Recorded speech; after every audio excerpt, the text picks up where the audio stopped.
नमस्कार, जय हिंद, वंदे मातरम। दोस्तों, स्वागत है आप सभी का हमारे यूट्यूब चैनल स्टडी पॉइंटर्स में। और आज हम आपके लिए लेकर आ चुके हैं एक इम्पॉर्टेंट लेक्चर निपुण भारत मिशन 2.0 का। ठीक है, तो यहाँ पर हम सबसे पहले आपको कॉन्सेप्ट क्लियर कराएंगे और देन उसके बाद जो इससे बनने वाले क्वेश्चन हैं यानी कि जो MCQs हैं वो भी कराने वाले हैं। यानी कि एक ही वीडियो में आपको सब कुछ मिलने वाला है, तो वीडियो को बहुत ही ध्यान से देखिएगा और अच्छा लगे तो लाइक और शेयर जरूर कर देना। और चैनल से अगर आप पहली बार जुड़े हैं तो चैनल को सब्सक्राइब कर लीजिएगा, बेल आइकॉन को प्रेस कर लीजिएगा, जिससे कि आने वाली वीडियो का नोटिफिकेशन आपको सबसे पहले मिल सके। तो चलिए शुरू करते हैं आज का इम्पॉर्टेंट लेक्चर। तो इसको हम जो है बहुत ही अच्छे से समझाने वाले हैं आपको, पॉइंट टू पॉइंट यहाँ पर हम आपसे डिस्कस करेंगे। तो पहला पॉइंट क्या कह रहा है कि वर्ष 2020 में लाई गई राष्ट्रीय शिक्षा नीति के तहत यहाँ पर जो है इसके बेहतर क्रियान्वयन के लिए निपुण भारत मिशन की शुरुआत की गई। ठीक है, केंद्र सरकार के द्वारा शिक्षा क्षेत्र में विकास के लिए निपुण भारत मिशन की यहाँ पर शुरुआत की गई है।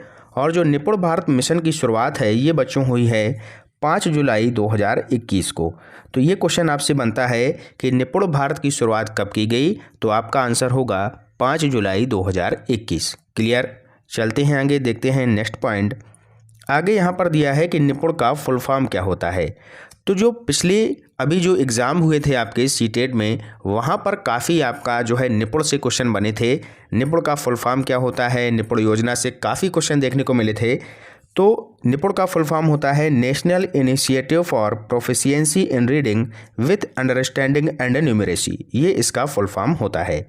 अब हिंदी में बात करें तो इसको कहते हैं संख्यात्मक ज्ञान के साथ पठन में निपुणता के लिए राष्ट्रीय पहल, ये इसकी हिंदी होती है। ठीक है, तो दोनों आपको समझना है, इंग्लिश में भी और हिंदी में भी। क्लियर।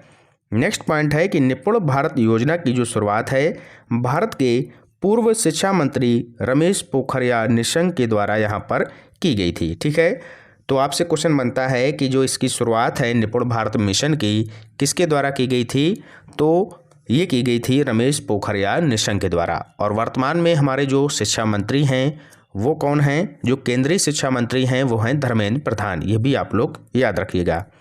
अगला पॉइंट दिया है कि निपुण भारत मिशन के अंतर्गत FLN मिशन की शुरुआत की गई है।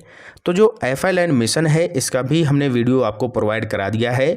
जिन बच्चों ने नहीं देखा है तो डिस्क्रिप्शन में इसका लिंक हम दे देंगे, वहां से जाकर आप इसको देख सकते हैं। ठीक है, निपुण भारत मिशन के ही अंतर्गत इसको लाया गया था। क्लियर। आगे चलते हैं, देखते हैं नेक्स्ट पॉइंट क्या दिया है। यहाँ पर दिया है कि निपुण भारत योजना को देश के सभी राज्यों और केंद्र शासित प्रदेशों में लागू किया जाएगा।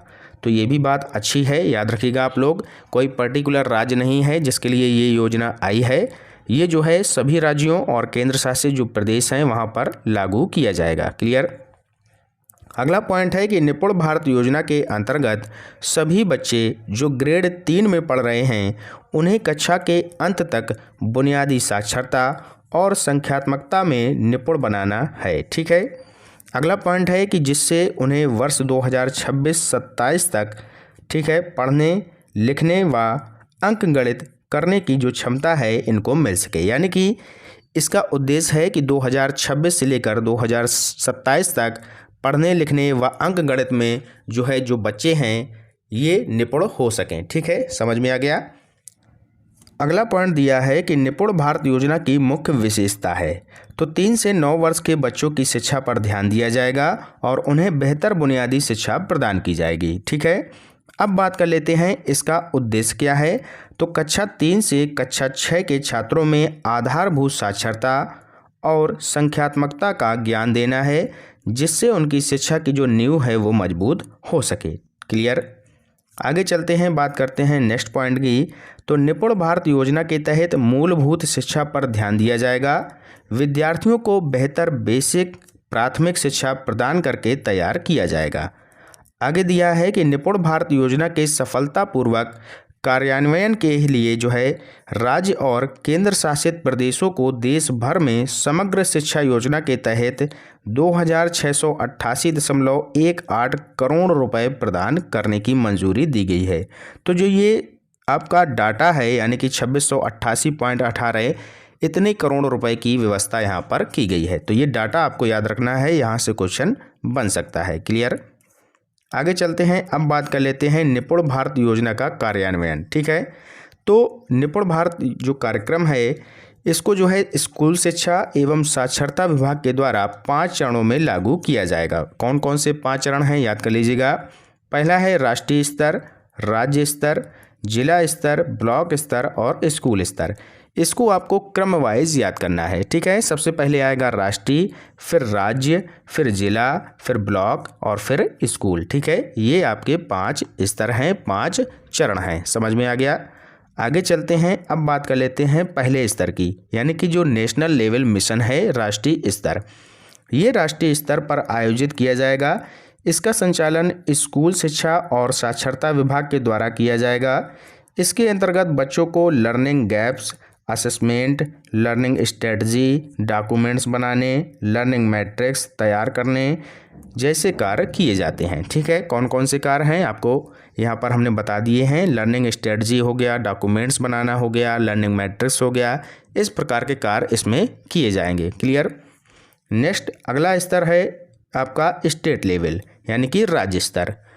ये राज्य स्तर पर आयोजित किया जाएगा। इस स्तर पर संचालन की जो जिम्मेदारी है वो स्कूल शिक्षा विभाग की होगी और इसके लिए क्या होगा, स्टेट रिपेयरिंग समिति का गठन किया जाएगा और राज्य स्तर पर कार्यान्वयन राज्य के सेक्रेटरी हेड द्वारा किया जाएगा। ठीक है, किसके द्वारा, राज्य के जो सेक्रेटरी हेड हैं इसके द्वारा किया जाएगा। अब बात करते हैं आगे डिस्ट्रिक्ट लेवल की, यानी कि जिला स्तर की। यहाँ क्या दिया है, इस योजना को जिला स्तर पर आयोजित किया जाएगा। इसका संचालन कौन करेगा, डिप्टी मजिस्ट्रेट और डिप्टी कमिश्नर करेंगे। ठीक है, जिला स्तर पर इस योजना को तैयार करने के लिए जिला शिक्षा ऑफिसर, कमेटी के सदस्य, CO, district officer of health department आदि सदस्य इसमें बनाए जाएंगे। क्लियर। तो ये रहेंगे आपके जिला स्तर पर। अब बात करते हैं ब्लॉक स्तर पर। ठीक है, तो इस स्तर पर जो है मिशन के कार्यान्वयन ब्लॉक लेवल पर होता है। इस स्तर पर मिशन का जो संचालन है कौन करेगा, यहाँ पर आप देख सकते हैं एजुकेशन ऑफिसर और ब्लॉक रिसोर्सेज पर्सन की यहाँ पर जिम्मेदारी होती है। ठीक है, अब चलते हैं आगे, बात कर लेते हैं लास्ट जो आपका है स्कूल लेवल, यानी कि स्कूल स्तर। तो इस मिशन का जो संचालन है स्कूल और कम्युनिटी लेवल पर किया जाएगा। देश भर में शिक्षा अभियान से संबंधित जागरूकता फैलाने का कार्य इस मिशन के माध्यम से किया जाएगा और साथ ही मिशन के अंतर्गत स्कूल मैनेजमेंट, शिक्षकों और अभिभावकों के द्वारा भी इसमें योगदान दिया जाएगा। यानी कि जो स्कूल के शिक्षक हैं, जो मैनेजमेंट है, उनके साथ साथ जो अभिभावक हैं, इनकी भी भूमिका यहाँ पर रहने वाली है। ठीक है, यानी कि इन दोनों लोगों के माध्यम से जो आपकी जागरूकता है शिक्षा में, ठीक है, इसको फैलाने के कार्य किए जाएंगे। समझ में आ गया। चलते हैं आगे, अब बात कर लेते हैं इसके भाग की। तो निपुण भारत योजना के अंतर्गत कितने भाग हैं ये भी आपसे पूछा जाता है। तो इसके अंतर्गत टोटल बच्चों 17 भाग आते हैं। ये आपको याद करने की ज़रूरत नहीं है, यहाँ पर हमने क्रमवार 17 भाग लिख दिए हैं। आपको इनको केवल पढ़ लेना है। आपसे केवल इतना ही पूछा जाएगा कि कितने भाग होते हैं निपुण भारत योजना के, तो आपको बताना होगा कि 17 भाग होते हैं। ठीक है, जैसे कि परिचय हो गया, मूलभूत संख्यात्मकता और गणित कौशल हो गया, मूलभूत भाषा, शिक्षा और सीखना।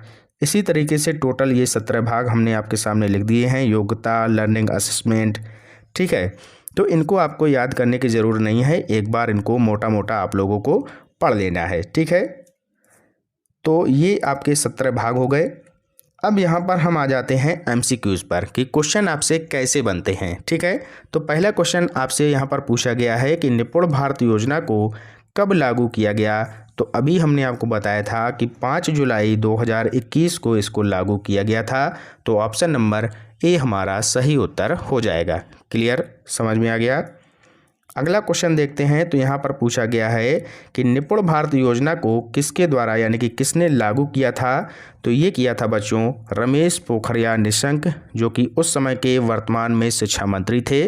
और अभी अगर बात करें वर्तमान में कौन है, तो केंद्रीय शिक्षा मंत्री हैं धर्मेंद्र प्रधान। ठीक है, धर्मेंद्र प्रधान जो हैं ये वर्तमान में केंद्रीय शिक्षा मंत्री हैं, ये भी आप लोग याद रखिएगा। ठीक है, नेक्स्ट क्वेश्चन है निपुण का फुल फॉर्म क्या होता है। Very very most important question है इसको आप लोग ज़रूर याद रखिएगा।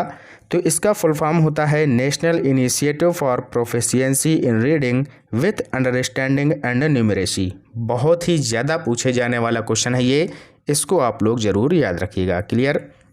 नेक्स्ट क्वेश्चन है कि निपुण भारत मिशन की मुख्य विशेषता क्या है। तो हमने आपको बताया था कि 3 से 9 वर्ष के बच्चों की शिक्षा पर ध्यान दिया जाएगा और उन्हें बेहतर बुनियादी शिक्षा प्रदान की जाएगी। ठीक है, तो ये आता है मुख्य विशेषता के अंतर्गत। चलते हैं आगे, नेक्स्ट क्वेश्चन देखते हैं। निपुण भारत मिशन जो है आपका, इसका उद्देश्य क्या है। तो उद्देश्य आपको बताना है कि क्या होगा इसका उद्देश्य। क्वेश्चन नंबर 5 का आप लोग बताइएगा कि क्या हो जाएगा इसका राइट आंसर। तो इसका राइट आंसर बच्चों हो जाएगा कक्षा 3 से कक्षा 6 के छात्रों में आधारभूत साक्षरता और संख्यात्मकता का ज्ञान देना। ठीक है, ये इसका प्रमुख उद्देश्य हो जाएगा। क्लियर। चलते हैं आगे, नेक्स्ट क्वेश्चन देखते हैं। निपुण भारत योजना का लक्ष्य कब से कब तक रखा गया है। तो बताइएगा कि निपुण भारत योजना का जो लक्ष्य है ये कब से कब तक रखा गया है।